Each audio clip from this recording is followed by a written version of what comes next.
My Gavanen Melonin and well met indeed. I'm Arachir Galadurthan, head of the modding team behind Divide and Conquer. Welcome back to Divide and Conquer as we have another Developer Diary number 13. It's been quite a while since the last one, and there has been a heap of changes, and I've condensed them down to the most kind of obvious, I suppose. Obviously, I cut out things like minor stat changes of +1 or -1 to various units, but a full changelog can always be read, and if I remember, I'll put the link in the description below, but the link is always up on Total War Center, I think Discord and ModDB, so you can always read the full changelog. But if I remember, I'll put the link in the description. It is the raw changelog, so it is our own. It's just for our notes, really, what we've done on that day. So it isn't streamlined. So it may say on one day added this unit, and then 5 days later it may say, oh, actually took that unit away. So it just has to be read in full. Anyway, most of the changes concern, or a large majority of the changes concern Gundabad, but also there's a lot of the battle map to show you. Hummingbird has been particularly busy, and there's some treats from RK and Elite Dwarf as well. But we'll start with Gundabad on the campaign map then. So, first and foremost, your leader is now called a king. So there he is, King Mazog. No longer is he warlord or whatever that was. So that's the first change. The second is that the Brawler's Hall now takes twice as long to get. So it's much harder to get trash as Gundabad now because the Brawler's Hall is harder to get. Not only that, but then the units that come from the Brawler's Hall, the Raiders, now take 15 to 16 turns. It's like 15.87 or something like that. Turns to replenish. For both Gundabad and Isengard. So Gundabad are not alone in having these slow raiders. But it does just mean that the trash situation for Gundabad is now one of rarity. There's a few options available to you, as we shall just go into in a moment. But all of them are still relatively slow. So Gundabad are now much more focused on small but elite. And the campaign should be a little trickier than it was when I was playing as them in the past few months. But, so speaking on that then, the broader changes, as discussed, we've changed the way that you get other factions units as Gundabad, and it works in the following way. So, as Gundabad, if you capture Khan Dum, you will be able to get some Orc Marauders and Orc Halberdiers and Witch Realm Pikemen. The Marauders and Halberdiers will come somewhere between 20 and 25 turn replenishment rate. Witch Realm Pikemen are a 40 turn replenishment rate. But they're all available as soon as you capture it. They don't require any culture and they do not require the barracks event. So if you get Khandum very early, you'll get one unit of Witch Realm Pikemen straight away, and then 40 turns later you'll get another, 40 turns after that you get another. But obviously they're still very rare, but you get them. So that's Khandum. If you head south and you take Goblin Town, you can then train Goblin Band, Goblin Archers, and all 3 Snagger units. All of them on a replenishment between about 10 and 25 turns. I set them all to be 25 turns, and for some reason some of them train quicker, and I cannot, for the life of me, work out what is going on. But there we are. So some units may train quicker, and if they do, to be honest, I'm not that bothered. They only come from one place anyway, so it really doesn't matter. But so you'll get those 5 units, and you'll get heavy goblin crossbows from Goblin Town. Again, they'll be on a 40-turn replenishment. All of the units I'm mentioning are all available as soon as you take the town. They don't require culture. They don't require the barracks event. So you get a couple of late-game units early, but you'll get 1-2 tops before the barracks event anyway, so it's not going to break the gameplay. If you head further south and you take either Khazad-dûm East or Khazad-dûm West, you then get the same 5 units as mentioned, Goblin Band, Goblin Archers, and all 3 Snagger. But from Moria, you get the Mountain Uruks. They used to be called Black Uruks of the Mountain, now they're just called Mountain Uruks. And you get them from both of the Khazad-dûm. So Khazad-dûm is a bit more of a recruitment hub than Goblin Town. And that reflects the fact that you've got to go, to be honest, you've got to go pretty damn far to get to Khazad-dûm. You're not going to be getting there anytime soon. So the further away you go, it's almost like the more options are available, and that's shown in a moment. If you take Dol Guldur, you just need Dol Guldur. You don't need to beat them or anything like that. You just have Dol Guldur. You'll get Guldur Host, Guldur Scouts, and Goblin Headhunters. You will also get Castellans of Dol Guldur. And I wrote in the little message that pops up, because you get a message when you take each of these just to tell you that you've unlocked units. And in that one, I went on the basis that the Castellans are tied to Dol Guldur itself. So whoever whatever evil being controls the castle gets the unit. And certainly for Gundabad, that's correct. So you get some Castellans. If you then head further south and take Isengard, I did break and added Isengard into it, but only minor. You get Uruk Reavers, Uruk-hai Raiders, and Uruk-hai Archers, all on the 25-turn replen, and you get Berserkers on a 40-turn replenishment. So you don't get any of the more iconic Isengard units, with the suggestion being that they're so loyal to Saruman they flee and fight on, but you do get some of the lesser units. And then we come to Mordor, where things get quite interesting. First of all, if you take the Black Gate, you will be awarded with Orc Host, Orc Band, and Orc Archers. But once you capture the Black Gate, they're actually available in all of Mordor, not including Minas Morgul, but all of Mordor, you get those 3 units: Orc Host, Orc Band, Orc Archers. From the Black Gate as well, you will also get Sauron's Will on a 40-turn replenishment. So that's a nice little addition. However, if you then take Barad-dûr, you get those same 3 units, but you also then get both forms of dismounted Númenóreans, the Archer and the Knight.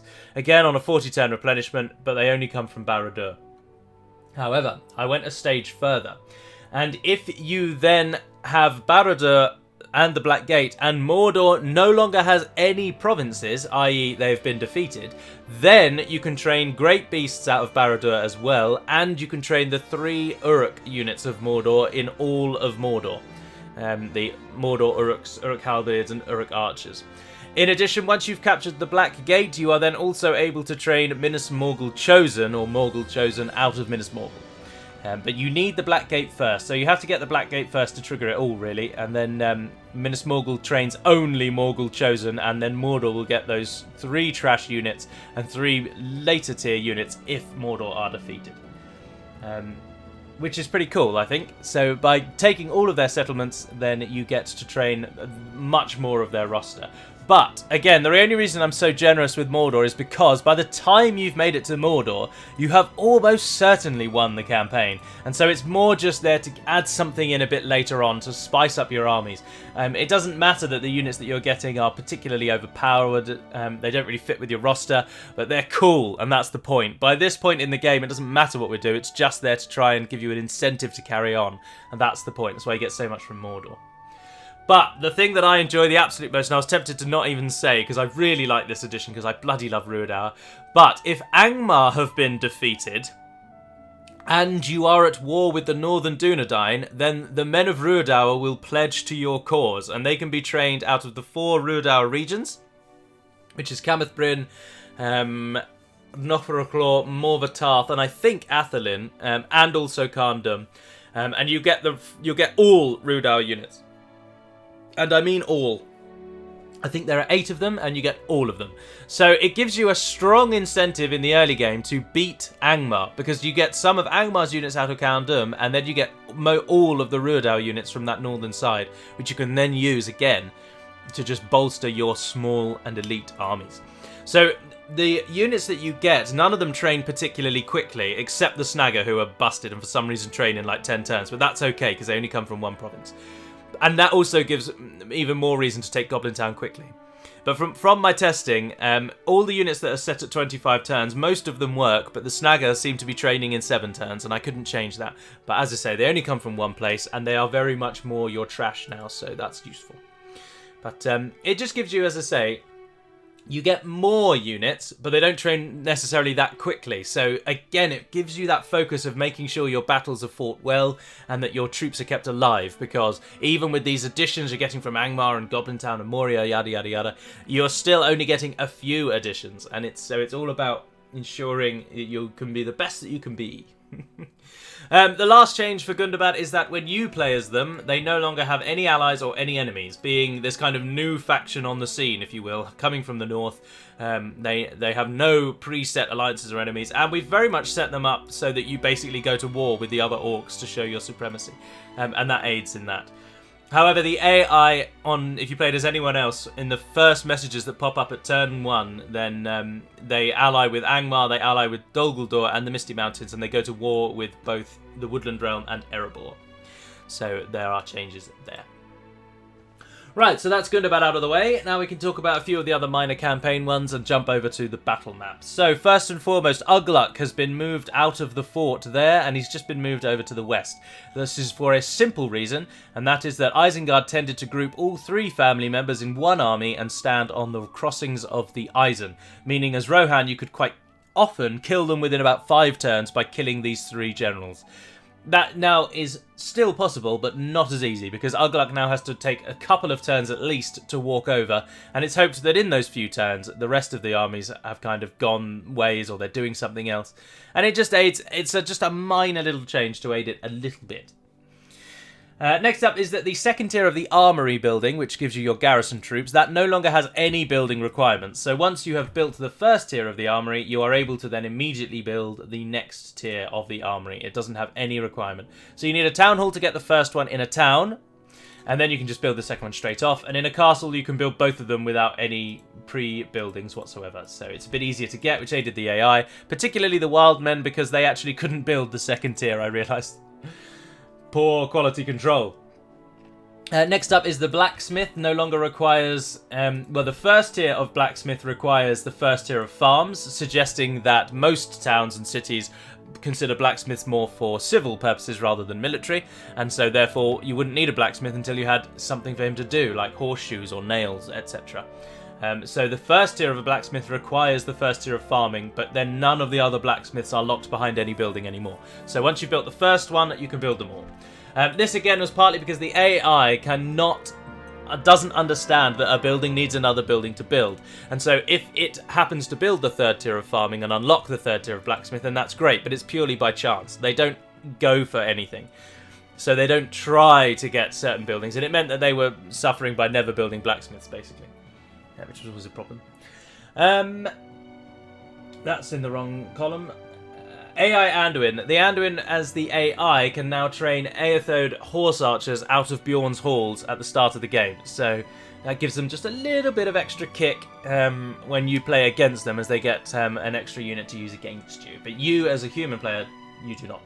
Also on the Vale of Anduin, they are no longer called that. They are now called the Anduin Vale, because it makes better sense. And I will fight anyone that disagrees with me and thinks that Vale of Anduin is better, because that is incorrect in many ways. And to give it in brief, it should be either Vale of the Anduin, given that the Anduin is a thing, and it is the Vale that surrounds the Anduin.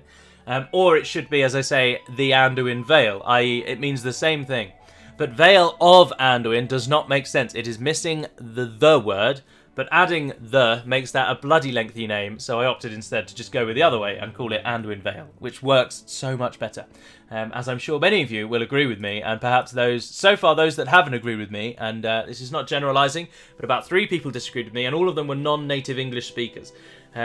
And I would therefore suggest that whilst my own grasp of my language may not be tip-top, I've probably got a little bit of a head start on those who've learnt it second-hand. So, Anduin Vale is what they are now called. That was way too much talk for that, to be honest. The Elite Dwarf has also graced us with a new Erebor strategy model. And obviously, at the moment, it's difficult to see the improvements because I haven't got the old one next to it, which I probably should have done.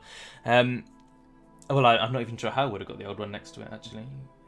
No, I would have been able to. But anyway, Erebor has been improved, and it's now considerably better and looks pretty badass, standing alone there in the plains surrounding it. So that is Erebor. That is pretty much all of the campaign map changes over the past however many months and weeks since the last event. There's a lot of changes to the units, so we'll spend some more time over there. But before we jump to the proper battle map, I'm going to jump in to the town of Berzakul and attack there, because on the map at the moment it looks like an orc fortress, but when we actually fight it, you will see that it is far from an orc fortress. So I shall see you in just a moment as we start off the battle maps with a new town battle map, Berzakul. You'll also note that this used to be called something else, Rukskabil, but it's now called Berzakul. And it's got some trees and stuff around it, which it didn't have before either. But there we are. So I hope you've enjoyed the first bit, and now let's jump over to the battle map and see what this town looks like. Welcome, then, to the great northern fortress of Berzakul. We are joined by Gundabad, and they've press-ganged some Silver Surfer Gondor trebuchet men into allowing them to attack the town. But here it is. I've left this up as well to show you what the map looks like from above. But this is the new town of Berzikul. Gate in the front there, some towers on the sides, and the walls going up to the edge of the ice, where it then becomes what I want to say is sheet ice, but I could be wrong. And there, as you can see, is a second tier to the fortress. So break through the gate, and it's just a simple kind of staging area. There's a couple of gates on either side there as well. And then you head down the middle, and then you've got a ramp to the left and a ramp to the right. Pass through those, and you arrive in the central citadel. And there it is, courtesy of Battle of Middle-earth 2, yet again. The citadel bursts free from the mountains if I could get the camera to actually do what I want it to do. But there is the town of Berzikul, and that's it from above. So it is very, very simple, but I am fully on board with Arcade's bringing new custom settlements to various towns that didn't have them before, because I think they are awesome. And even though, in all honesty, obviously it's an incredibly simple battle map, it's just so nice having variety. Variety is absolutely the point of mods at our core, and so adding more and more of that I am always on board with. So there is the town of Berzikul. Now, you probably won't fight here very much. Gundabad will fight here when they first take it, if you attack on the battle map, and if you siege them out, you'll never fight here. And then it's probably unlikely, as Gundabad, you'll ever fight here again. But as other nations, of course, if you invade north, you will probably fight here. So it will see a relatively large amount of use, and I think it's just pretty cool. So there we are, the town of Berzikul. So now we'll jump onto the battle map proper with all of the various units that have got new designs, even some new units, and we'll talk through various unit changes as well. So I shall see you in just a moment, as everybody else does a very slow march. Welcome then to the battle map changes over these past few months, and we are starting off with Gundabad. And the first and foremost about Gundabad is something that's different from... it's been changed twice now, is courtesy of a gentleman named J. McDougall, who I cannot thank enough for putting up with how abysmally slow I replied to all of his emails, has very, very kindly recorded all of voice clips for Gundabad. So similar sort of lines to what I'd recorded before as I wrote them, but with his excellent voice work. So we can just go through a few units before we kick off. So here we've got some Snow Orc Spears.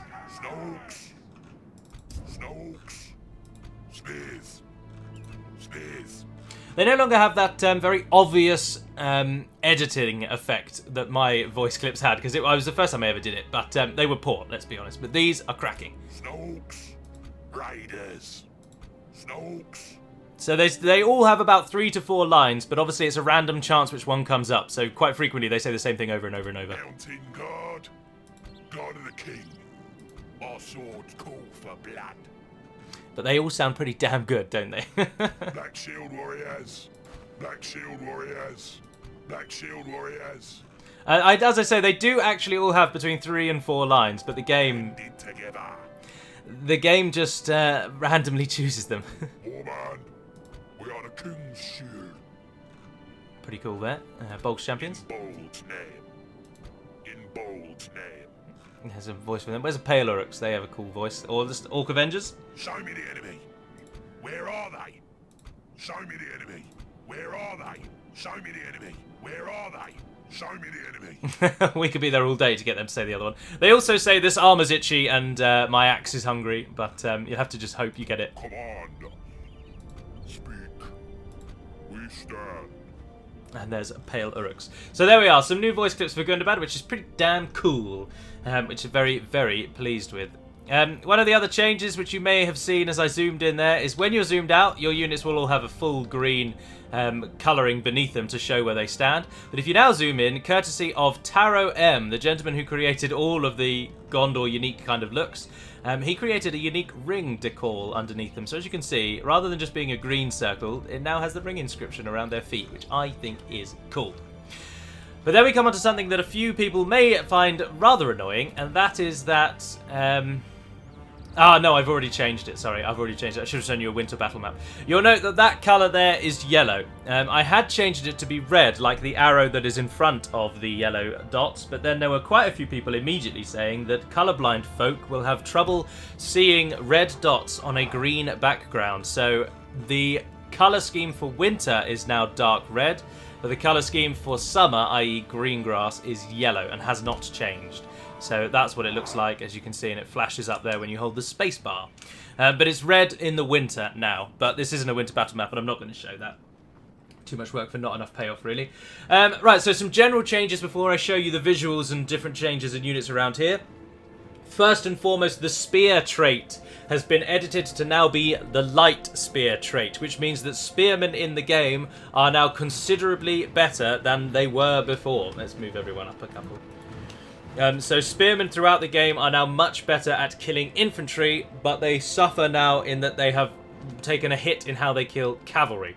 So better at defeating and fighting infantry, but worse against cavalry, balancing them out a bit more overall.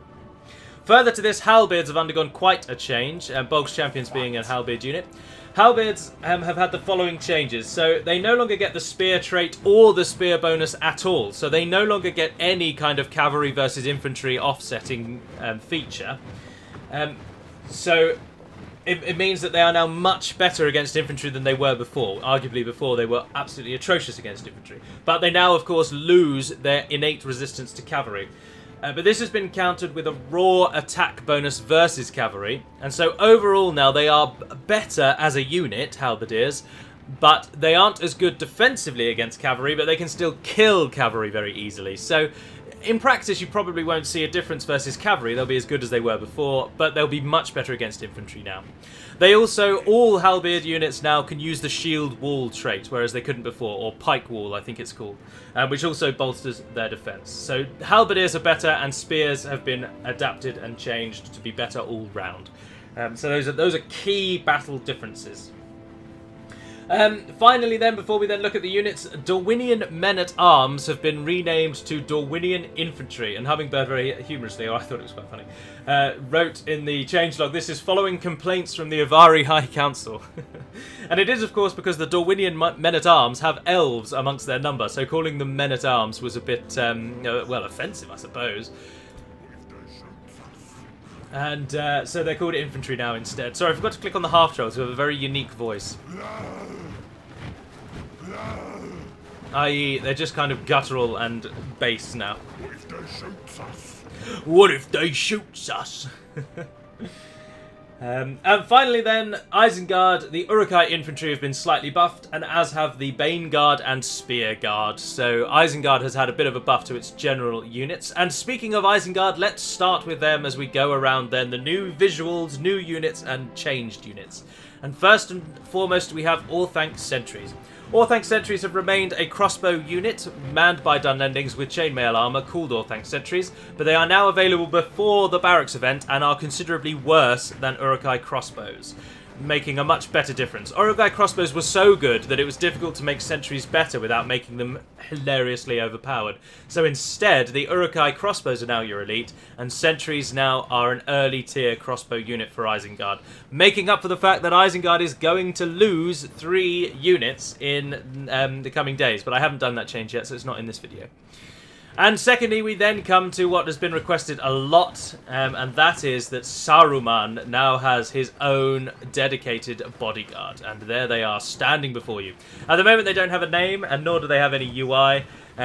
They are just a more badass version of the Guard of the Orthanc, as you can see. They also have a crossbow. And when they finish with that, I think they are a mace and shield unit. So armor-piercing specialists all round. And they are really good. Their stats are obscene. So they properly now reflect that Saruman is a master. And the crossbow is an excellent addition, because now they are both deadly at range and in melee. And it means if you want to use Saruman as a pinpoint assassin with the crossbows, that option's there. And if you want to get him right into the fray and slaughter everything around him, that option is also there. The Orthanc Guard are standing just to their right, so you'll note, if we pause it, just so that they stand still, they've got a darker colouring to their overall general model, but otherwise they are very, very similar. It is really only that darker colouring throughout the unit, but of course they just wield different weapons now. But even just being that slightly bit darker gives them a much more menacing tone than the gentleman to their right. So I think all round an excellent change. So those are the changes at the moment for Isengard. Of course, there are more in the pipeline, but they haven't come yet. Right, we then jump over to the Woodland Realm, who have had some visual changes. Before you now stand the Hin i Dawr. the Eyes of the Forest, the Elite Rangers. They now have a totally unique look, not shared with anyone else in the faction, and it's courtesy of the Last Days of the Third Age mod from Mountain Blade, who very kindly have given some of their textures and they've been applied to the Hinny Dow. So there they are, a very simple look, which I really, really like, especially when it hides the fact that they are one of the most powerful units in the game. So there we are. There's also been changes for the Elder Council, who now stand before you, as you can see. They now share the same look as the Maithur I Therwar, and so they just look a bit more professional. They don't have that odd kind of really, really, really colourful Tuathaan kind of design from Wheel of Time. They were just ridiculously colourful. They had colours all over the place, but now they're just nice, uniform, military, and they share the same look as the units from their tier. And that's just them with an armour upgrade, which they don't get. And so the reason there are 2 units of each is to show you that there is not an armour upgrade. So both of these units now, even when upgraded, will look as they look there. So there we are, that's the Woodland Realm. We then come to Gondor, where Hummingbird has gone back to the Pinneth Gelen Cavalry and just given them a bit of a touch-up. They've had a few little minor, not all that noticeable changes, but a couple of changes. Obviously they've got some of them now have a more obvious and noticeable plate, pauldrons on the right, cape over the left shoulder. They've just been changed up a little bit and they look pretty damn cool, especially given that they are Gondor's best cavalry unit. And so it looks good that they actually look professional, or look much more elite, I suppose is a better word. Oh dear. Right, then we come over to Lothlorien, who have also been given a new look. So here's the Sentinels of Dol Amroth sporting their new chainmail-y design with a kind of lime green motif, or greeny brown look. And there is Yavanna's Chosen, also with an updated chainmail-y kind of design. And they've got a dark green look. Again, noting that the only difference between armour upgrades between the two is that they don helmets. So if they've got a helmet on it, they're upgraded, and if they don't, they aren't. They've also got new shields, as you can see, which look very cool. A much more military-inspired theme to those shields. The more kind of flowery and well-known shield from the films have been espoused for these much more practical shields, if you will, with a cool little like tree and leaf and vine design. But only a minor change, but there's some visual changes to Lothlorien. Next up, we have got, memory serves, yes, a new unit. This is a mercenary unit available to the Eastern Culture faction, so Khand, Ardenaim, Harad, and Rune. They come from anywhere on the east side of the map, and they are, again, at the moment, I don't think they have a name, or they might just be called Far Rune Mercenaries, which is a simple and effective name. And they've got a bit of a cross between Naginata and, I really want to say, a name of a sword from China, which looks really similar to a Naginata, except it has more of a kind of noted blade. But I don't want to have a go because I can't think for the life of me. I really want to say Jiang Dao. And a loser is someone that tries because they're fear of failure. So I'm going with it, and I'm going to suggest Jiang Dao as the name. But I can't recall. You'll note that some of them have these particularly fantasy-esque kind of blades, just to not give them a purely real-life-based design. And they have a mixture of furs and shields as they come into the much more cooler western side of Middle-earth. And they have the look that Zarathos created for a unit a long time ago that used to be Khan's household units. So household cavalry, household spears, household swords, or whatever they were called. They used to look like this. And Hummingbird took that as a base and then gave them a different helmet, different face, shields, pelts, and a new weapon.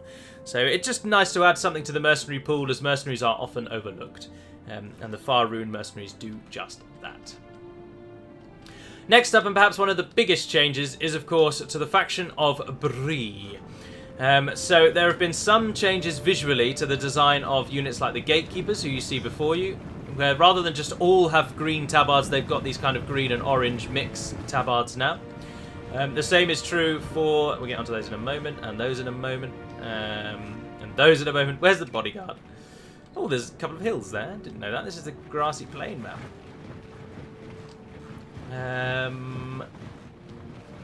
I can't remember. There they are. There's the bodyguard. Right, so there's the bodyguard. Having that same design as well. So they do upgrade to have the heavy armor that you can see some units wielding. In fact, there are the upgraded bodyguards, looking as a cross between medieval Europe and Arnor, which is very cool. Very cool indeed. Now, I cannot for the life of me remember what this unit is. Ah, yeah, yes I can, of course. Of course, the whole reason we're blooming well here. Sorry. There's upgraded gatekeepers, so that's what I was after. So, gatekeepers before with those orange and green, and then they upgrade to have the same look as the bodyguards with the medieval meets Arnor. And then the first new unit for Bree are these, journeymen they're called. They throw a javelin before they go into battle, and then they whap out a hammer, a small handheld hammer, and they train from the Mason's Lodge building. So the building that makes all of your buildings cheaper can now also recruit journeymen, because Bree has had a bit of an overhaul in how they train units, and only their kind of mainstream battle units come from a barracks, and now most of their other units all come from more specific buildings. So there's the journeymen as they start the game, and then they upgrade to look like Arnorian units, as the other militia tier units do, because they are a militia tier unit. So those are the journeymen, a new unit from the Mason's Lodge. Then the other change I wanted to show was that the Watch Sheriffs and the Hobbitry in Arms have been combined into a single unit. So they throw stones, and then when they finish with their stones, they use two hands to fight with the same weapon the others did. And they're armor piercing with both weapons as they were before. So they're still a niche little useful unit, but there's only one of them now. Secondly, it's the Bandobras Archers, or Bandobras as they say. They start looking like this as Bandobras Archers, and they are still archers. And then they upgrade to have on the Bree-land tabard, as you can see, the orange and green kind of tabards. And then there's a third and final upgrade where they then look like Arnorian hobbits. They are now a mix of the Shire Militia and the Bandobras Archers. So once they've finished with their bows, they have the same melee stats as the Shire Militia did. So they are actually now quite a dependable unit, which is kind of the point of Bree. A lot of small but niche and effective units, and that's what these are. And lastly then, the other brand new unit for Bree are the Merchant Infantry, which is represented here and here alone. Now this unit is a mix of Greenway infantry and merchant militia. So they have the merchant armor stat, but with a bumped up defense stat from the Greenway, and they only come from a building called, which I think is called Trade Routes, or it might have a different name. But the building requires that roads are built and that the market is built. And the reason for this is because from any road, Greenway Cavalry and Greenway Infantry now train. They no longer require a Greenway region. They are now available anywhere where you build roads. And then the Merchant Cavalry and Merchant Militia now come from the market buildings rather than the barracks. And so by building both of these things, the road and the market, you then get the ability to build trade routes, which is an excellent economic building for Bree, and it also now trains merchant infantry. They are a sort of halberd unit that happens to use a hammer on a pole. They're effective against armor. They have a very high armor stat themselves, and they also just have much better stats than the merchant militia. So they're essentially, think of them as merchants who have actually fought long enough to know what battle is like, and so have grown hardy and accustomed to it. But they've kept their high armor stat. So they're a little bit of the best of both worlds between Greenway and Merchant. And not only that, but they look bloody awesome, and are an excellent addition to Bree. And with them, as I say, coming from a specific building, the Merchants, the Hobbits, the Greenway, the Journeymen, and the Militia, all coming from specific buildings, it makes Bree a much more mismatched kind of nation in how you train and recruit units. So that is Bree. And then finally then, the last unit to talk about before we wrap up the video altogether are Nimrodell's Mariners, or Nimrodell Mariners as they will be in a moment. They used to be Rangers for Dol Amroth, as I'm sure you are all aware, and about a week after the last developer diary where I went over all of the Rangers stats, it was agreed we would change them completely. So, Dol Amroth lost access to to Archer Militia. They no longer can train Archer Militia. I think that's correct. I should have written it down. I didn't write it down. Oh, I hate making mistakes, but I've done that. Anyway, these aren't Rangers anymore. They are now elite archers, and they are also excellent in melee, something that other Rangers lose. You will note that they no longer have Numenorian steel bows, and they now have standard wooden longbows. And Amrothian archers have been bumped down a tier and are no longer the kind of late game archer for Dol Amroth. I'm fairly certain, if not 100% certain, that we have removed archer militia from Dol Amroth's roster, lowered Amroth archers down to be about the same tier as archer militia. So you still get an archer militia unit, it's just not called that anymore. It's now called Amrothian archers, but they are worse than they used to be. And Nimrodel Mariners are now your elite archer, but they are more mainstream archer based and much less ranger. So they're no longer really rangers, and they are now just a dedicated late game archer with some good melee stats, which I will hopefully show you if the unit I've selected, which I think is one that can't actually sprint, so that was stupid. If I can get my army, send the Orc Avengers, they're faster than everyone else. If we can get our army close enough, I can then show you their stats as we come together to see... Oh, perfect. Yes, let's watch the merchant infantry charge into the elves. Smashing in there with their hammers, and then immediately getting knocked back by the superiority of elves. Oh dear, someone's died straight away. Whoever Captain Maltok is, he's dead. That's something you don't see every day, is it? Bree versus Lothlorien. Oh, some of their elves are taking a turn. And, excuse me, sorry, the Bree-land bodyguards have caught them. The Mariners are shooting the elves, but not the ones that are walking towards them. Often the way with the AI, it doesn't know what to do with itself. We can't look at them yet, we've got to get closer. Oh, there's the Silverthorn arrows firing away into the crossbows of the gatekeepers of Bree, who don't really like being shot with Silverthorn arrows and have died by the by the tens. Oh, it's all going on over here, isn't it? It is all going on. Oh, journeymen have made it to the line. Their javelins stand ready. And they loose. There they go. Oh, decimating the Elder Council. Goodness. They don't know what to do with themselves. They're all over the place. Dear oh dear.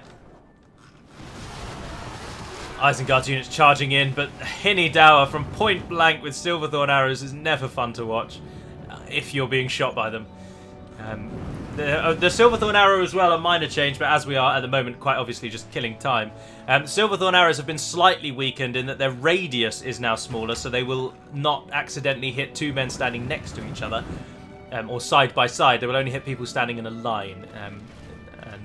Horse archers have also been buffed quite considerably, because previously horse archers had a lot more arrows, but they were kind of worse than foot archers, but they've been buffed a little bit in regards actually killing things with their bows, because previously they didn't really kill enough with their arrows to make them worthwhile as archers, but they do now. So anyway, here's Nimrodel Mariners. So before, as I say, they were rangers, so their stats were around about the 12 mark. Their missile was, of course, 6, and their melee was probably about the same. But they are now just much more survivable, with an 18 total defense, higher armor than other rangers would have. Recruitment cost is a bit higher now as well. Melee is 7, missile is lower at 5, and their charge is also 5. Obviously, they need a new UI. They also now come from any coastal region. They're no longer restricted to either Dol Amroth's Heartland or Forests, if it was one of those two before. I think it was Heartlands before. They now come from the coast only, because they are mariners. So essentially they are the people that man the ships of Dol Amroth. That is their calling now. And when they do go into battle, as you can see, they have a sword and shield. And they're just pretty damn good. They are essentially just Amroth archers. They are now Amroth archers, and the old Amroth archer has become the militia, and that's about it, really. So, there we are. That is the changes to the battle map, campaign map, and overall since the last version. Future major changes, of course, come in regards to Isengard's recruitment of trolls and their recruitment of trash in general, as it's all going to be assessed. Furthermore, Mordor is being looked into, as I've said before, and we may look to give them their own sort of Beacon of Hope style system. Beacon of Darkness is probably a good enough name for that. Oh, I'm allied to Isengard, of course. Sorry. Where are they? Show me the enemy. It's nice having custom voices. So there we are. That's Divide and Conquer for the next version. So I do hope you've enjoyed this video. I hope you've got some questions. I'll happily answer. I also should just mention before we do go, because I've been asked a couple of times, Medieval 2 Total War has recently been upgraded for free to Definitive Edition by Creative Assembly. And Definitive Edition, it's also, they've rolled it out for Empire Total War and one of the others, I can't remember which. Shogun, maybe? I can't remember which. And basically, if you own the base game, they have automatically given you every DLC for free. Of these games. So if you owned Medieval 2 but you'd never bought Kingdoms, well, now you own Kingdoms, free of charge. It's already updated if Steam has auto updates on, which I think it does for everyone. But this Definitive Edition is otherwise completely the same as the base game, and so Third Age Total War and Divide and Conquer both still install in the same way. There is no material difference to the versions. And if you already owned the DLCs, then the only difference is that in Steam, your Medieval 2 will say Definitive Edition rather than Medieval 2, and that is it. So do not worry about the Definitive Edition, and don't worry about anything being cocked up. Everything has stayed the same. They haven't changed the folder structure, they haven't changed the way mods work. So provided you installed it in the normal way into its own default folder, or even into one of the mod folders, it should work fine. The only thing that might have changed, and I say might because I don't use it this way, is if you had added your own launch options. So you know you can go into Steam and edit the launch options of any kind of game, and you can add certain conditions. I think they might have reset. I mean, that is a guess, but I would guess they have reset.